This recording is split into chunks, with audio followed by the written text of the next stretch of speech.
Hi, Michelle. Is it going to be Richard that does that? Yeah, he sent the sorry, we had some feedback. I sent him the link and he said he'd hop on at 12. So oh, that's awesome. Thank you so much. You are awesome. Okay. I realize looking at the back of my backdrop here, I really need to clean my office. The whole state's going to see how messy I am.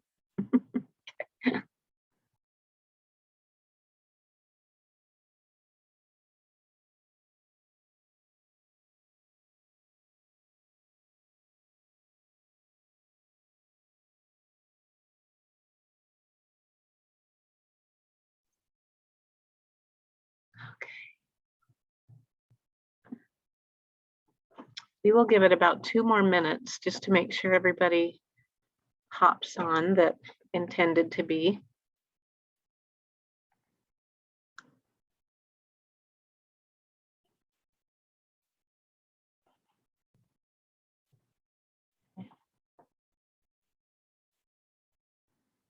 And thank you, Jamie, for putting the role in the chat box. If you guys have a chance, please, not if you have a chance, please sign the role.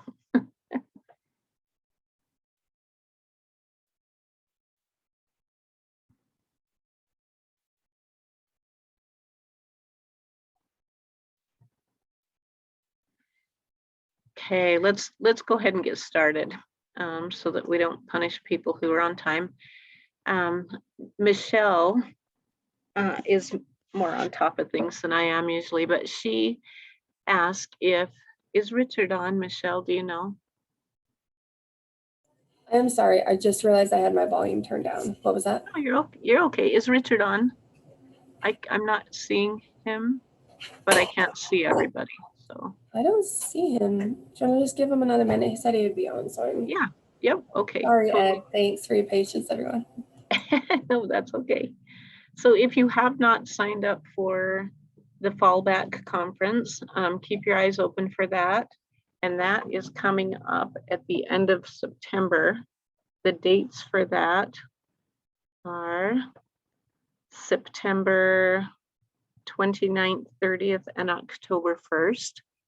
And so if you've not received a link for that yet, reach out and we can make sure you get that. I thought it was really, really good last year, and there was a lot of good information to share. Invite your coalition members. It might be really fun just to provide lunch and invite them to come over and gather as a group so that we're actually doing a hybrid. I think that's enjoyable when people can gather together, even if it can't be in a big setting like we do normally for fall conference. So we will go that route. And then, okay, awesome. Just as soon as Richard hops on, then we're going to go ahead and have him talk about the new policies coming out about deregulation of alcohol. He did just email me. He was having a hard time getting in, but I think he is coming. So, yeah. Okay. I appreciate so much, Michelle, making us aware of this, because there are policy issues that happen throughout the year. I know a lot of you are involved with the policies about vaping that were happening, and I appreciate so much you're reaching out. It doesn't take very long to do that, to reach out to your policymakers or to weigh in on any kind of policy that's on the table. So we don't just do that during the session, and I think we all need to be aware of that. So Richard, I'm going to turn the time over to you for just a minute to talk about that, and then we'll introduce our presenter for today. Are you speaking to me? Okay, because I just barely got on and only heard a couple of seconds of what you were saying. All right, where is Thank this? you for being here. We appreciate you. All right, I received an email from Art Brown from MAD the other day, and let me see if I can find it. Didn't realize you're going to have me teed up as the first entree.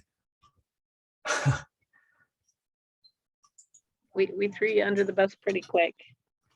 Yeah, so I don't want to delay things too much. So anyway, it was an urgent action alert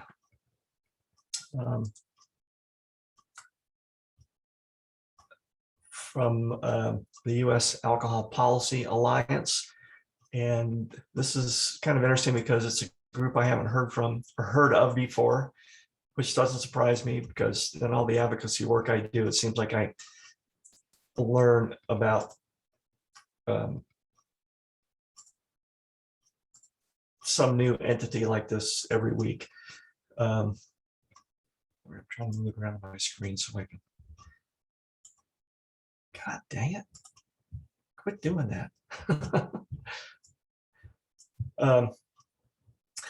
So anyway, I only got this a couple of days ago. I forwarded it to Michelle and a whole bunch of other folks, Heather included. Let's see. A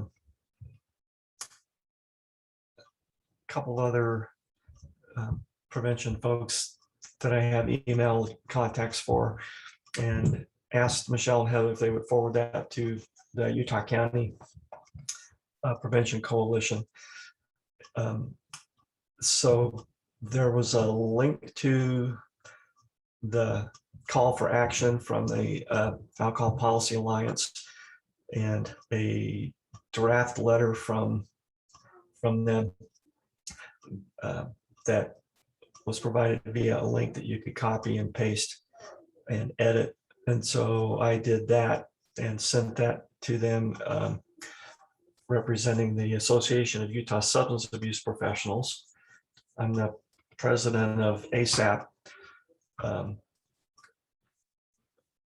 for the foreseeable future. Anyway, the deadline to provide that kind of public input is today, the 18th.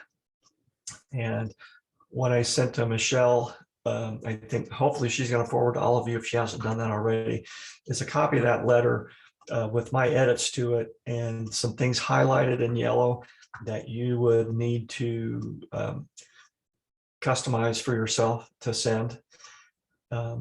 So the good news about this is so far there have only been about 160 submissions of public comment. When I checked yesterday, I went through all of them to see who they were from. A lot of them say anonymous, so I don't know. I didn't read any of them specifically, but there are quite a few from the industry, and this is really interesting because this is really the first time I've had an opportunity to weigh in on prevention at the federal level like this. So I wanted to encourage you all to send that, send a copy of that in for yourselves and for your coalitions and for your departments, wherever you work. Because when we did this before a month or so ago on the Utah Health Department rule on nicotine vaping content, we went from less than 200 comments to over 500 just within a couple of days. So the leverage we've got is really, really effective. So I was really pleased to see that, and I think the health department was too. So hopefully you'll all be able to do this and use the snowball method. When you send this to folks, ask them to forward it on to other folks that they know. So when you start getting the emails back from ones you sent out, you know, you've kind of penetrated about as deeply as you can into your advocacy contacts. So. Perfect. Thank you so much, Richard. And thank you so much, Michelle, for hooking us up, linking us together and sending that link out.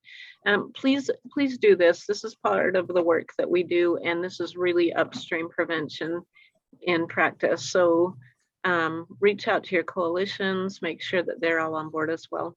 Thank you, Richard. And now I'm going to go ahead and Sorry, Teresa, I just have Oh, a yeah. quick question for Richard. I just wanted to know, what are so let's say it does pass, what would that look like for us? Like, what would a deregulation look like on a federal level? What would that look like for Utah?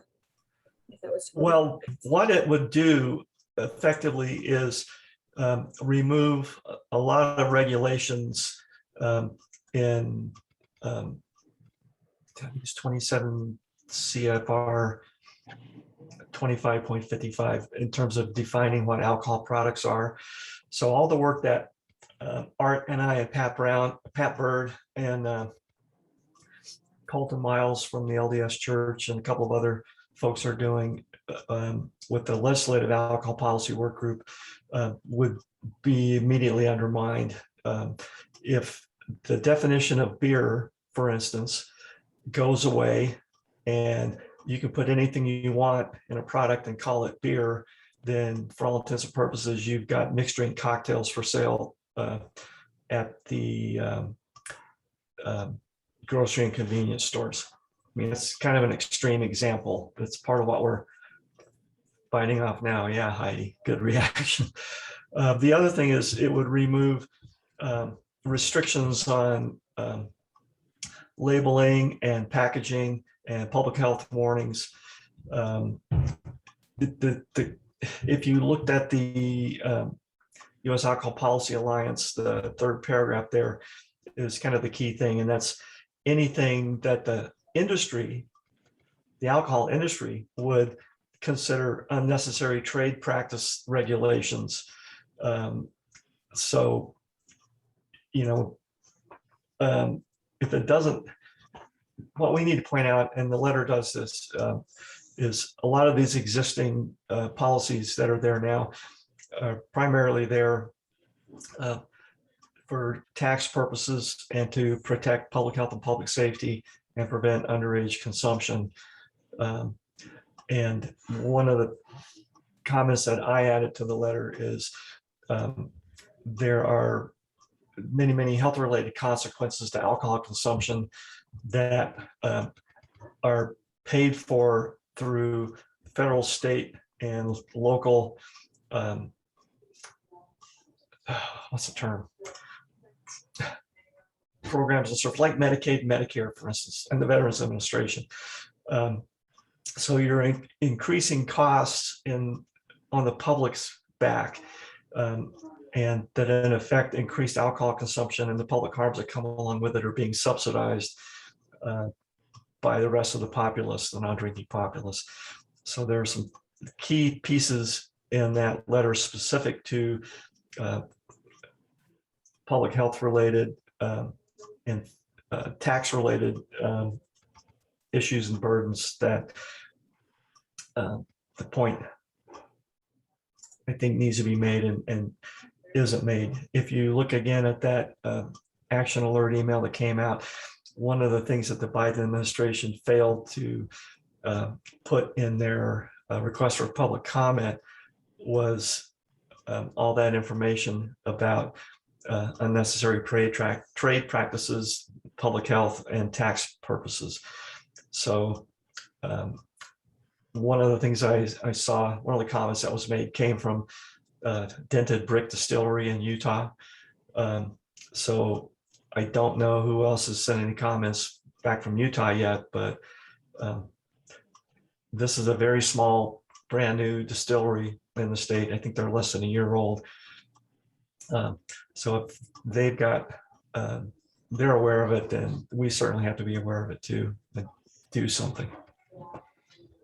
Hope that answered your question. That's kind of a long-winded answer, Mikkel. No, really good question, Mikkel, and thank you, Richard. I think that kind of drives home the importance of us acting on this piece of legislation. So there's your call to action for everyone for the day. And like Richard said, it's really timely. So we need to hop on this ASAP. So, okay, if no one else has any questions, I'm going to go ahead and turn the time over to Ed with Bach Harrison. I've known Ed for a few years and I've always drawn on his expertise, and he's always been incredibly helpful and valuable in helping us understand SHARPS better, and they've created these new tools. So when the new data comes out, we'll all hit the ground running. And thank you, Ed, for being willing to swap this month with us too. So, okay, I'm gonna hop off. All right. Well, thanks, Teresa. Yeah, so next month, Mary Johnston, who is our SHARP survey projects director, she will be coming to talk about the new data from 2021. So that'll be super exciting. But hopefully this this new SHARP web tool that we put up, it's actually been up for over a year now. And hopefully some of you have already discovered it on your own, but if not, hopefully it'll be a really exciting resource for you to have and exploring the SHARP data, both the new data coming out as well as previous data, previous surveys that we have uploaded to the tool. So let me see if I can successfully get this all going.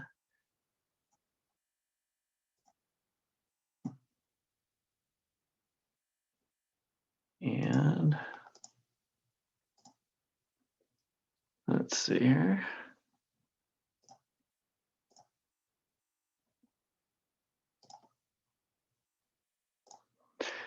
All right, let me know if you're seeing the presentation or if you're seeing my version of it.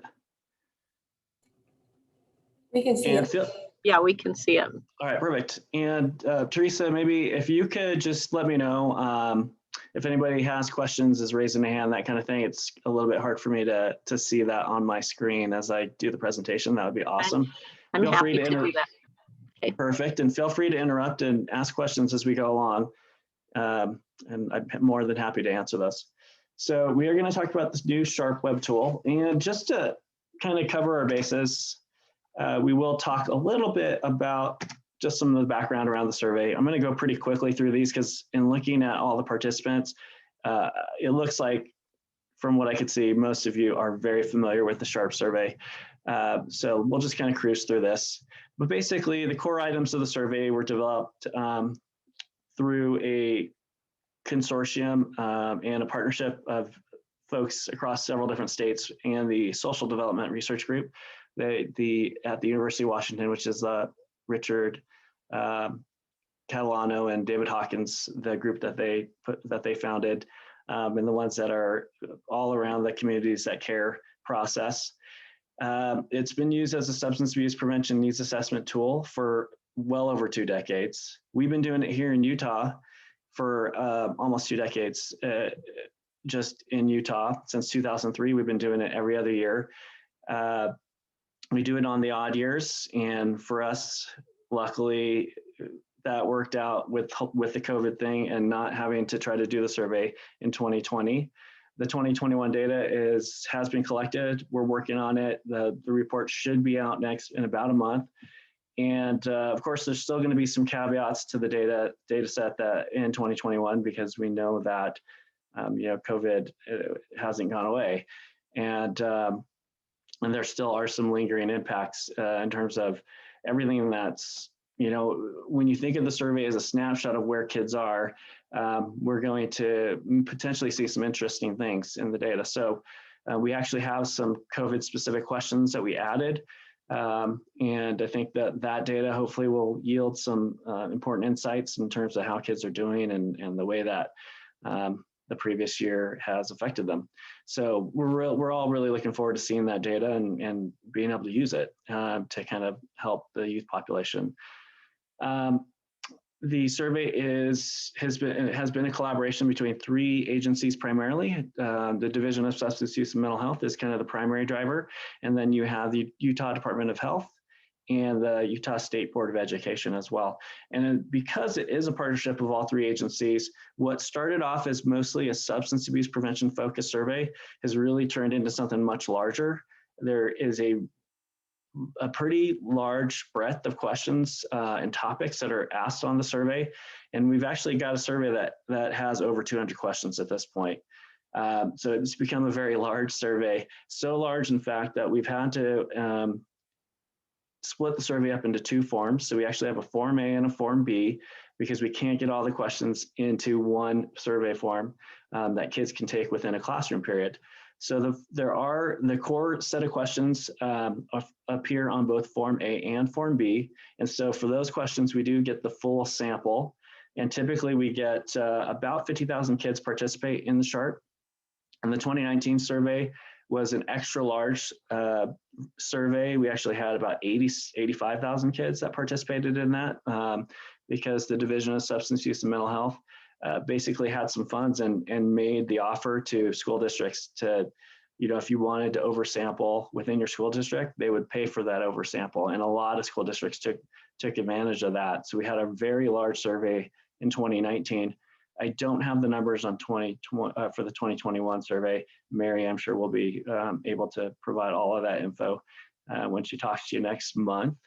But so we do have kind of those core questions that are on Form A and Form B, and you will get with those questions, you have the full sample that are answering those questions, but then you also have some questions that are only on Form A or only on Form B. And those questions, basically half the kids are completing those questions. And that becomes relevant, and we'll talk about that in a little bit later when we get to the demonstration of the web tool. But it does become relevant as you kind of slice and dice the data down to smaller levels. If you're looking at data from a Form A or a Form B question, whatever that sample size is for kind of the geography that you're looking at, it's really only half of that. So it's something to keep in mind as we look at data. So these are the things that the P&A or the SHARP survey measures: risk and protective factor levels across 4 domains of a youth's life, so school, family, community, and then the individual or peer domains. We also have a variety of substance use measures, and as well as the need for substance use treatment. There's been a major expansion in terms of looking at mental health issues and suicide behaviors and suicidal ideation. We have questions on there around bullying and other types of antisocial behaviors, as well as school and community safety variables. So you can kind of see when you look at this list, you can see how it's been influenced by the collaboration between both Division of Substance Use and Mental Health, the Utah Department of Health, and the Utah State Board of Education. It kind of covers a gambit of questions that relate to all 3 of those agencies.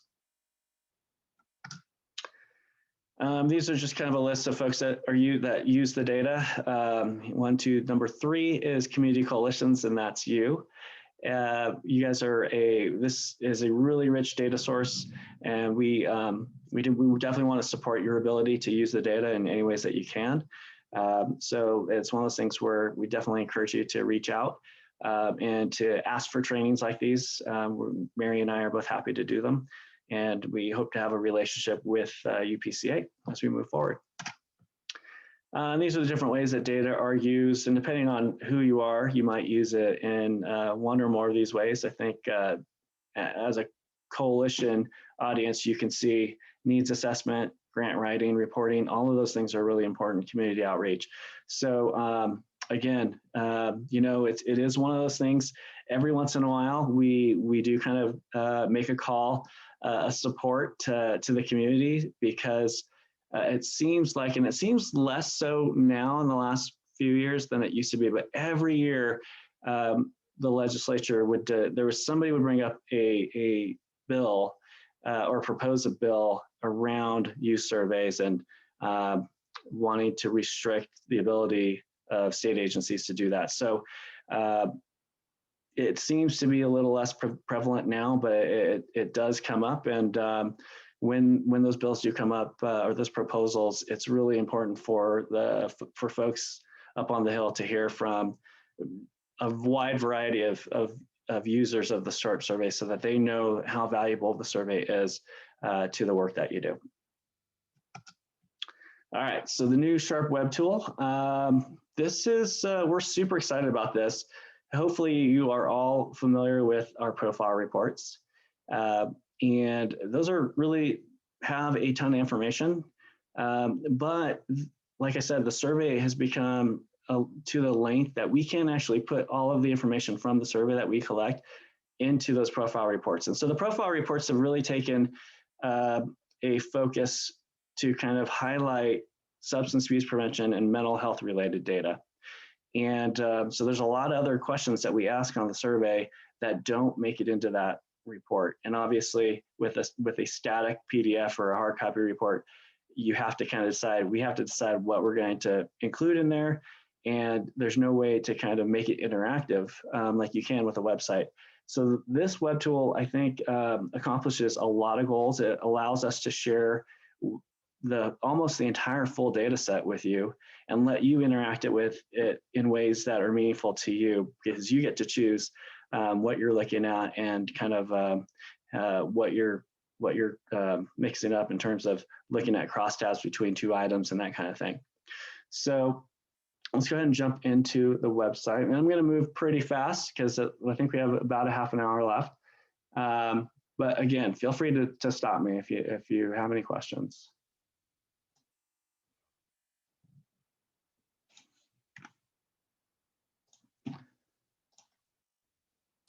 Ed, this is Robin. I've got a question. Hey, Robin. Hi. Hey, if we have gotten permission to get our data down to a more local level, will we have access to that on the crosstabs also? No. So that's a good question. Actually, tell me what you have permission for, and maybe you do. I might be able to answer that a little bit differently. I have permission down to each school. To each school, okay. So you will be able to look at the data at school district, but right now the system is not set up to break all the way down to school building. So will I have access to look at school districts? Yeah, so you'll need to, and I'll get into this a little bit at the end, you're kind of jumping ahead, but that's okay. But basically school districts, we've assigned somebody to be kind of the gatekeeper for each school district, or they can actually set more than one person to be their gatekeeper.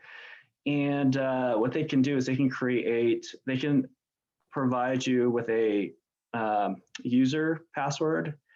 And with that, you actually can log in, and when you're choosing what to look at, what level of data to look at in the system, you can actually choose school district, and whatever school districts have given you permission, you'll actually be able to see them listed in the drop-down menu.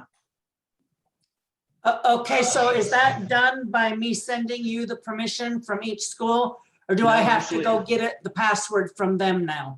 Yeah, so they'll actually be the ones that set up your account. So one of Okay. those, you have 3 school districts, I think, in your area, or is there more?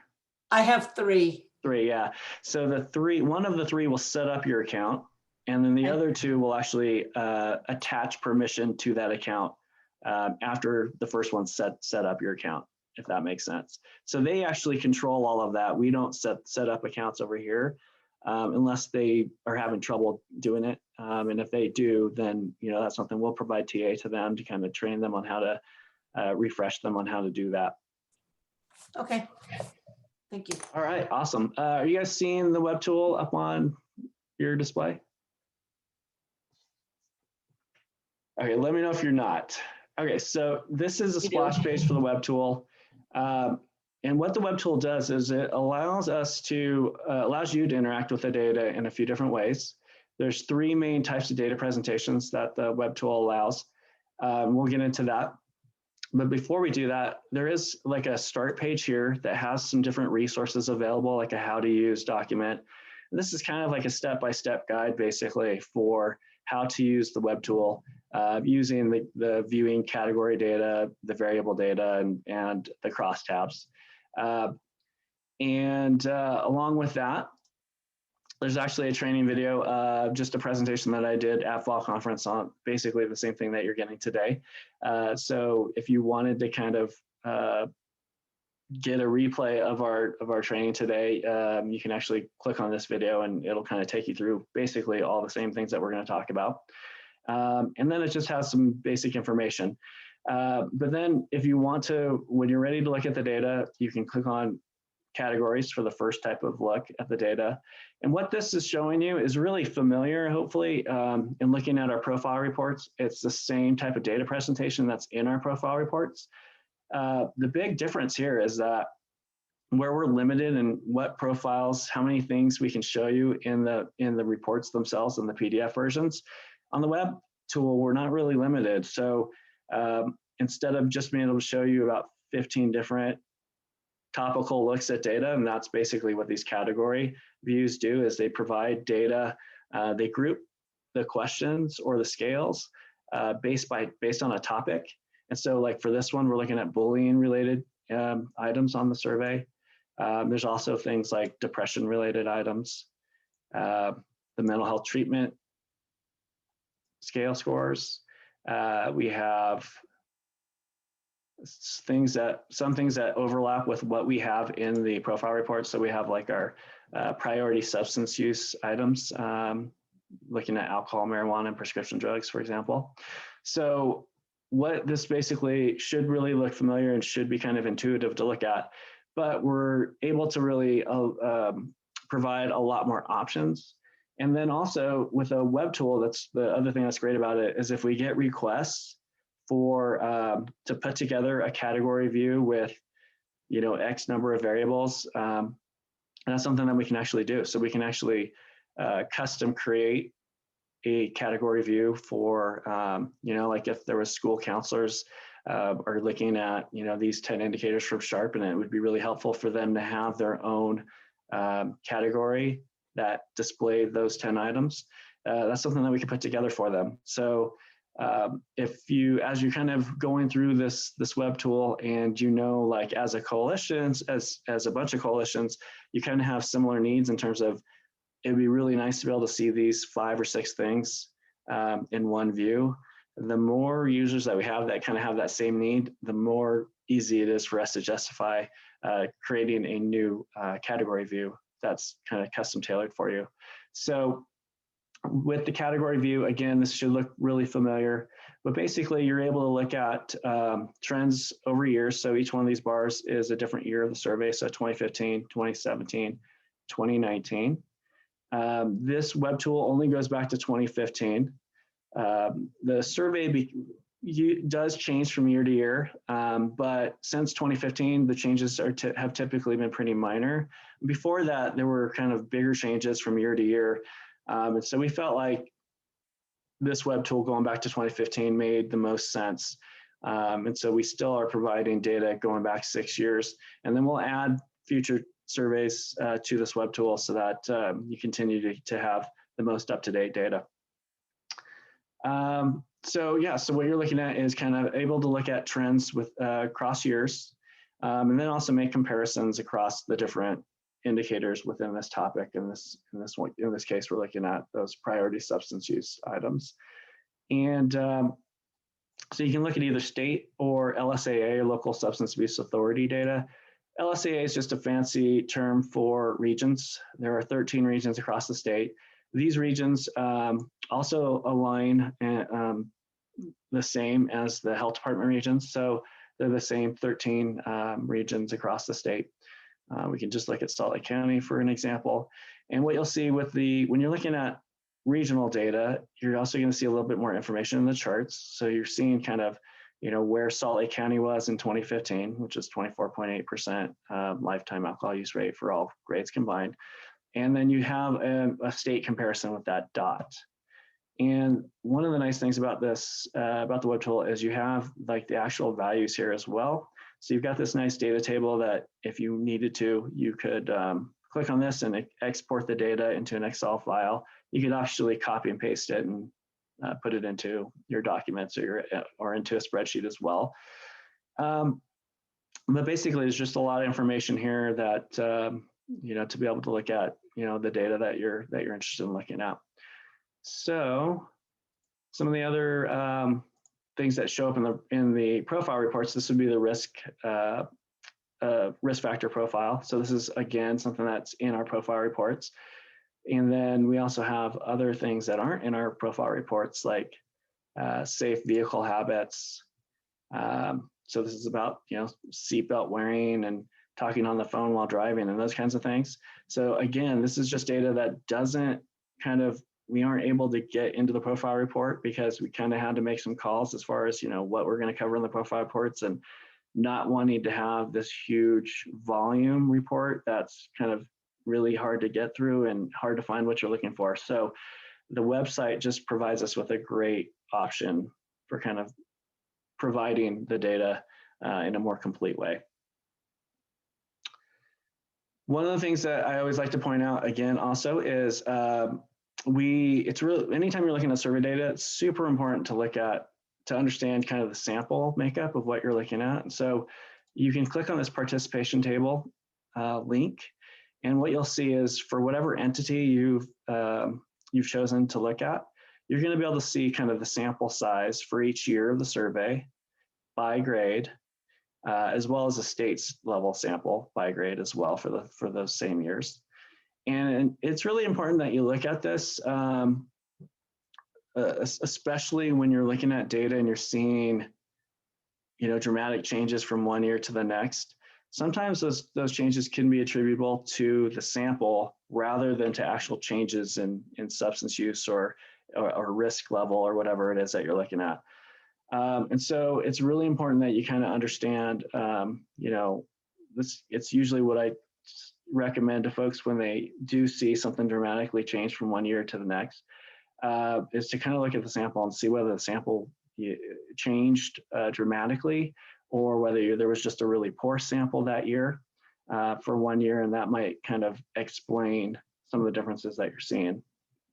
So with Salt Lake County, you can see their samples were pretty big and pretty consistent in terms of the proportions between grades and those kinds of things.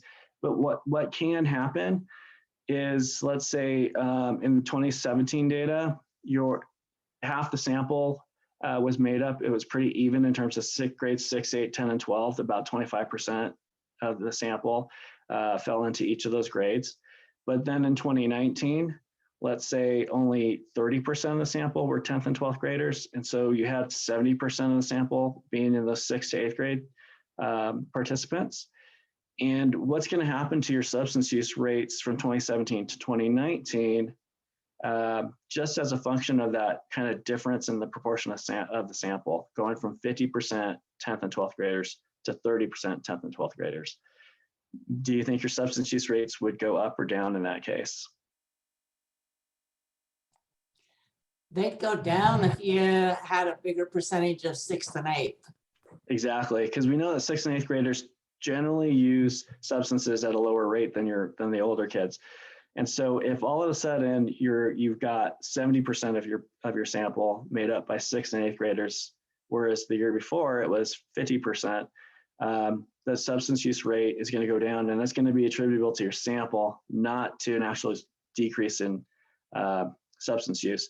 So when you're looking at all grades combined data, those kinds of things become kind of important. We also had a situation in one of the earlier years of the survey, so that data wouldn't be in the SHARP web tool, but for Salt Lake County, in one year, most of the 10th graders came from the west side of the valley. And then in the next survey, most of the 10th graders came from the east side of the valley. And there was this big change in substance use from the previous year to the current year.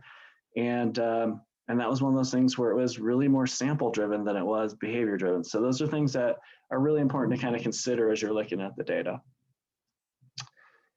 All right, so the category view, hopefully I'm not gonna spend too much time on this because it should look familiar. And, but again, reach out if there is, as UPCA, if you as a group have a need to see, these 5 or 10 indicators in one view, and it would be really helpful for you, kind of let us know what those are, because that's something that we can add just another category to this list, and it can be in this list so that it makes it a little bit easier for you to find what you need. That might apply to grant funding and grant reporting, actually. So if there's like these common elements that you all have to report, we could put together a profile basically that has those elements in there, so that whoever's got that grant can kind of, just find that profile and use that to report their data annually or biannually, actually, in this case. All right, so the other view that we have that's going to kind of just be an expansion of this is like let's say you're looking at these safe vehicle habits questions and you want to drill down on one of these and see, okay, well, what's going on with this question in terms of most of the time are always wearing their seatbelt or riding a car. So you can actually click on that specific item, and what that will do is it'll give you a breakout of responses by grade for that question. So we call this our variable view, and so you can actually get to it a couple different ways, either clicking on it up here to get to the variables, but then what you have to do is you have to pick a topic and then pick a question within that topic. The more natural way to do it is if you're looking at a specific topic of data. So let's say mental health treatment need. And you're looking at here, and you want to kind of drill down on one of the items. It's really easy to do that just by clicking on that, and it'll take you into the variable view. And then you can kind of go back to what you were looking at before if you wanted to look at the next item in that category. So that's our variable view. And again, both of these I think are pretty intuitive to look at. If you've been looking at Sharp data for a while now, your brain will probably quickly click when you're looking at these charts. Our third way of looking at the data with the web tool is kind of our most exciting way, I think, and it's a very new way of looking at data. So this is one of those areas where practice makes perfect. The more you do it, the easier, the more intuitive it'll become, and it probably will take a little bit of practice to kind of get used to looking at the data tables that you get in the crosstabs, and that's okay. That's something that you should allow yourself to kind of have that learning curve, have that time to kind of really get comfortable with what you're looking at. And it's complex enough, so this is kind of a piece of the data tool that is really geared away, not necessarily for novice data users, but people that have been using the Sharp data and are pretty familiar with it and are kind of looking for that next level ability to look at the data. So because of that, we actually have an entire how-to document dedicated to the crosstabs. It's also kind of a step-by-step way to look at it. And it also walks you through the data table so that to kind of help you interpret how to read the data out of the table and all of that. So this is a great resource if you're just using the crosstabs for the first time. It's something that you might want to download so that you can kind of have that in your hand, maybe even printed as you're looking at the data and going through and using the crosstabs, at least at first. So it's got a lot of really good information on how to interpret the data out of the table, some helpful tips for running the crosstabs, and then some cautions even, because one of the things that we like to remind folks is that when you're doing these crosstabs, you're not looking at causal relationships, you're looking at associations between two different items or two different scales. And so it's really important to kind of just remember that, and to not, when you're talking about the data and that you've ran out of the crosstabs, to not overstate kind of what it is and say that, you know, this causes that. It's more something that you want to talk about in language like there's a strong relationship between X and Y, that kind of thing. So all of that we kind of cover in this how-to document, and we give you some good background, for each of these pieces that we think are important. So definitely take a look at that. But basically what the crosstab tool allows you to do is really to look at the relationship between any two items on the survey pretty much, or an item in a scale or a scale on a scale. This is something that in the past we've only been able to do through special requests. So folks reaching out to Mary or myself and asking, hey, you know, is there any way you can tell me like what the percentage of 30-day alcohol use was based on bullying, whether somebody was bullied or not? And we could run that for you and then send you a report. Well, now that's something that you can actually do on your own with this crosstab tool. And so what we do is we have it set up so that there's two questions that you specify, and the data will kick out a table that shows you the relationship between those two items. So question one is going to be kind of your outcome variable, the thing that you're interested in seeing if there's an effect on. So let's say for this example, and actually before we get there, I said that there's over 200 items on the survey. And so that makes it pretty kind of daunting in terms of trying to find exactly what you're looking for in this pull down menu. As you can see, there are a ton of items and scales in this survey. So we've tried to make that a little bit easier to help you navigate and find what you're looking for in terms of both question 1 and question 2. One of the ways that we do that is through the SHARP question reference. So if you click on this link, what this will do is it'll pull down a document with all the questions on the 2019 survey, ordered in order of their question number. And so you can do all the normal things that you do with a PDF document, like you can do a Control F to find a term and locate the item that you're looking for and know, is that question 7 or is that question 49 or is it question 118? So that's one way that we've tried to make it a little bit easier for you to find what you're looking for. And then we've got some tools built in as well so that we have a filter here. And these are basically topics. And so if we're looking for a 30-day use item to be our outcome for our query, we can click on 30-day use. And basically what that does is it limits the number of questions that are in that question 1 field now. So it should make it a lot easier to find. So if we're looking for 30-day alcohol use as an outcome, we'll do this ALK 30-day. And then, for the question number 2 is kind of our predictor variable. It's the one that we want to see if there's a relationship on your question 1, your 30-day alcohol use. So one of the things that we always assume is that perceived risk of harm relates to the likelihood of using alcohol. So let's take a look at that relationship here in the 2019 survey data. So we're going to look at how much do you think people risk harming themselves if they have 1 or 2 drinks of alcohol nearly every day. And we're going to look at that and see what the relationship is with actual 30-day alcohol use. So when we do that, we get this nice table here. And what we're looking at is of the kids that said there is great risk to drinking 1 or 2 drinks nearly every day, those kids, only 2.7% of them said that they had used alcohol in the past 30 days. So less than 3%. The kids that said there was a moderate risk to using alcohol nearly 1 or 2 times a day, 8% of those kids said that they'd used alcohol in the past 30 days. So more than double, but not an extremely high percentage. When they say there's only a slight risk to drinking 1 or 2 drinks a day, the rate of drinking increases about 4 times from the kids that said great risk. And then when they say there's no risk at all, about 9% or 3 times as many of the kids that said great risk reported drinking alcohol in the past 30 days. And then over here on the totals, this is basically the 5.5% is the state 30-day alcohol use rate for grades 6, 8, 10, and 12 combined.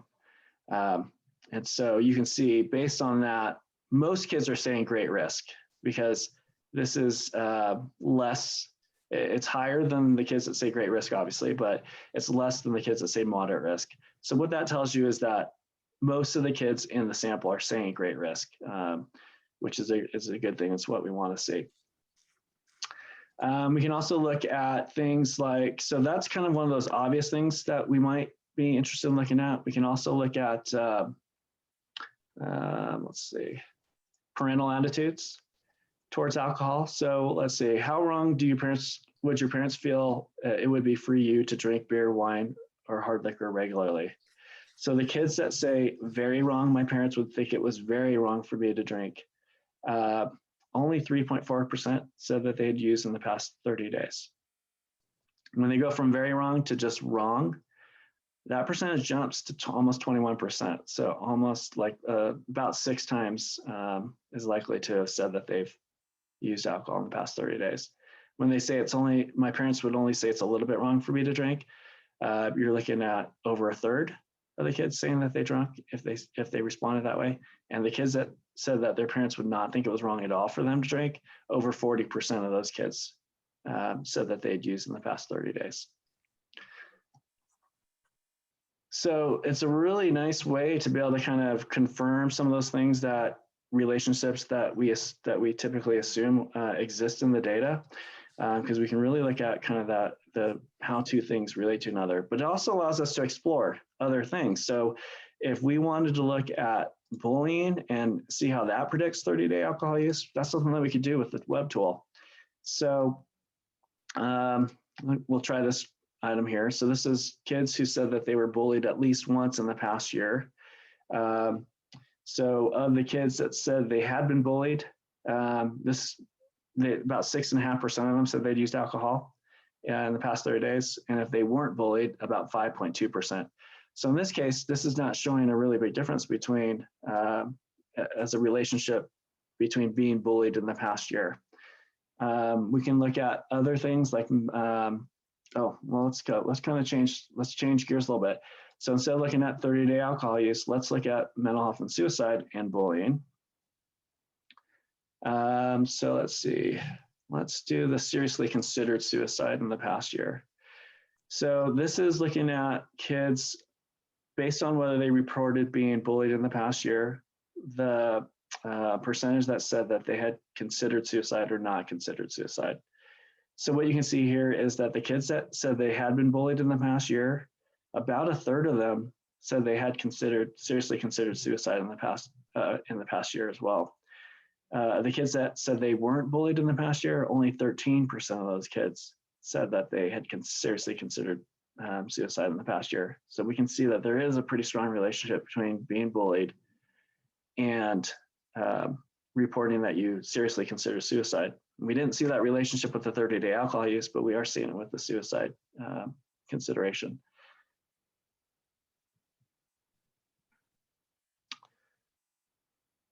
Let's see. All right, so hopefully that's kind of showing you what the system can do. It really opens up the survey so you guys can kind of explore hunches that you have in terms of, hey, I wonder whether there's a relationship between, this and 30-day alcohol use or vaping or marijuana use. All of those things, it kind of unlocks the survey for you. So here's another one that, just one last one. I think a lot of folks have had questions about this or had kind of intuition telling them, but not gender, sorry. So sexual orientation was something that was added to the survey for the first time in 2019. And we can look at how sexual orientation relates to different variables, whether it be substance use, suicidal ideation, whatever. And this is one that we've looked at, and it's a really interesting. Sorry, I've got this backwards. So what we want to look at is I want to look at the suicidal ideation as the outcome variable.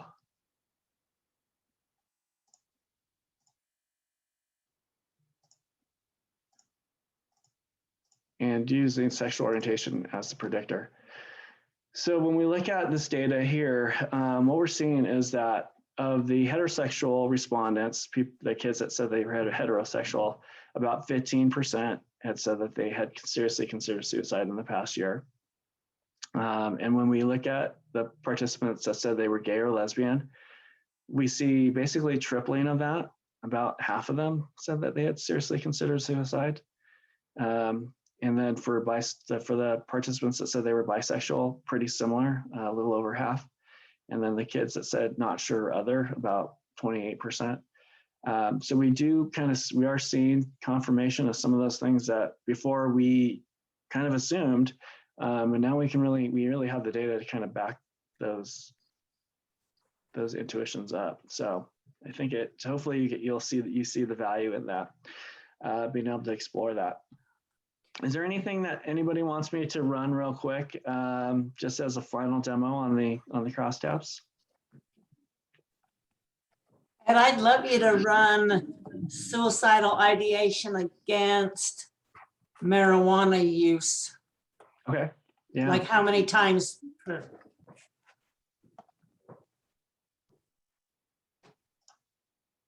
Can you do it like how many times a day or how many times a week they've done it?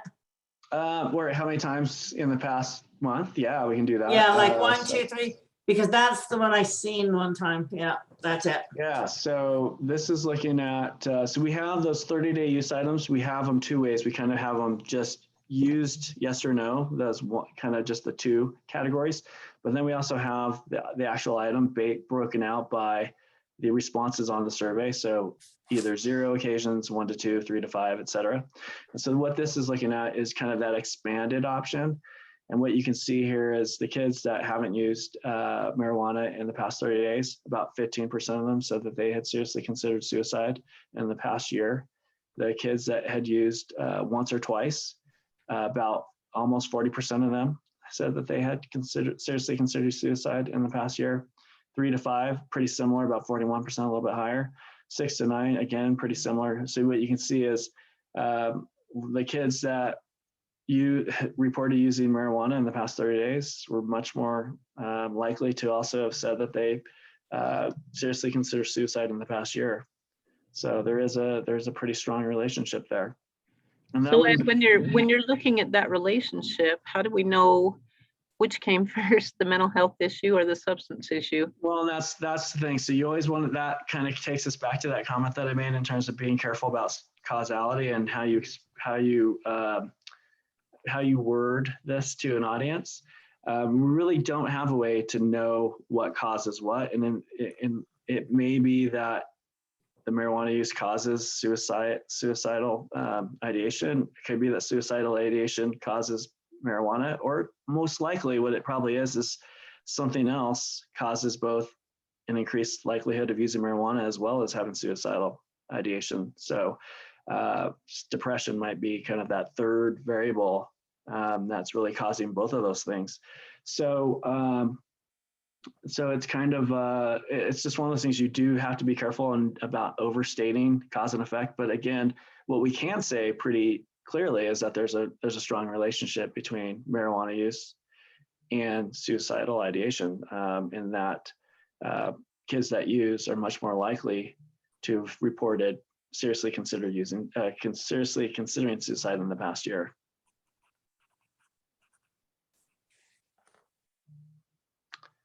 All right, well, that's awesome. The last thing I wanted to just kind of show you was the thing that Robin had brought up at the beginning of this, but you'll see this little login link right here. What that does is if you've created, you can reach out to school districts and ask them for permission to look at school district level data. So this is the first publicly available website where we've been able to put SHARP data in at sub-region levels. So there's kind of an implicit limit in terms of what we can put up on a publicly available website. At the regional level is the lowest that we are able to do. But with this website, we created this login function so that we could give school districts the ability to control who looks at their data. And every school district has a gatekeeper person. Some have more than one. That can create a login for you so that you can look at their school district specific data. And if you work with more than one school district, you can actually get permission from more than one school district and have the ability to see both the school districts, or all three, or all four, or all five, whatever the case may be.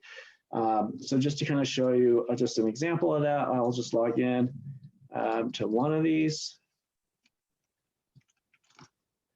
Oh, maybe.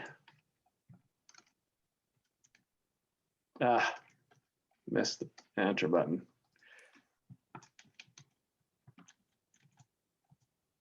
Okay, so once you're logged in successfully, instead of just seeing state LSAA, you'll see that there's a third option here, and that's district. And when you click on district, whatever school districts have given you permission, you'll see those in the drop down, and you'll be able to actually click and look at data at a school district level. But again, the school districts are the gatekeepers for that. So if you need some help finding who it is at the school district that you need to talk to get permission, feel free to reach out to either Mary Johnston or myself, and we'd be happy to get that information for you. But it will be a case of them creating a username and a login for you for the first district that you approach. And then after that, you can ask permission from other school districts, and they can grant permission to your user base. And so that way, as many school districts as you were able to get permission from, they will show up in the website for you to choose from. Is there any other questions?